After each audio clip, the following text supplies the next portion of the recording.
দক্ষিণ দিনাজপুর জেলার ৬টি আসনে প্রার্থী ঘোষণা করল জাতীয় কংগ্রেস।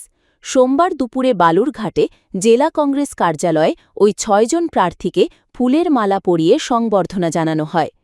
একই সঙ্গে আগামী নির্বাচনী রণকৌশল নিয়ে প্রার্থীদের প্রয়োজনীয় দিক নির্দেশ দেন দলের জেলা নেতৃত্ব। এদিন জেলা কংগ্রেস সভাপতি গোপাল দেব প্রার্থীদের সঙ্গে নিয়ে একটি সাংবাদিক বৈঠকও করেন।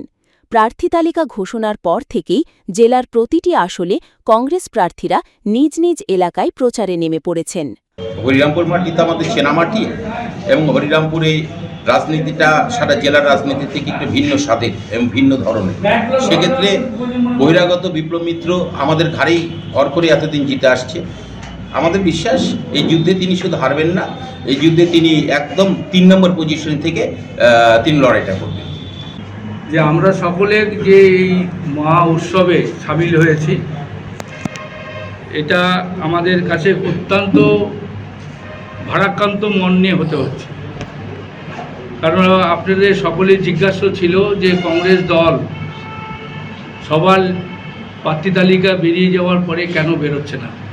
সাধারণ কর্মী থেকে যারা সংবাদপত্রের মাধ্যমে আছেন তারা, আমাদের যেটা ছিল সেটা আজকে আমি প্রকাশ করছি যে আপনারা জানেন এসআইআর নামে যে পদ্ধতিতে ভারতবর্ষে তথা দক্ষিণ দিনাজপুর সহ পশ্চিমবাংলার নাগরিকদের ভোটের অধিকার থেকে বঞ্চিত করা হচ্ছে বা কেড়ে নেওয়া হচ্ছে। ঘোষিত প্রার্থীদের মধ্যে রয়েছেন বালুরঘাটে প্রদীপ কুমার মৈত্র, কুমারগঞ্জে গোলাম মর্তুজা মণ্ডল, তপনে বঙ্কিমচন্দ্র টপ্প, গঙ্গারামপুরে জুই বর্মন, হরিরামপুরে শুভাশিস পাল এবং কুশমন্ডিতে বাবলু সরকার। জেলা সভাপতি গোপাল দেব জানিয়েছেন, বিচারাধীন ভোটারদের নামের চূড়ান্ত নিষ্পত্তি না হওয়া পর্যন্ত তারা কালো উত্তরীয় পরে প্রতিবাদ চালিয়ে যাবেন।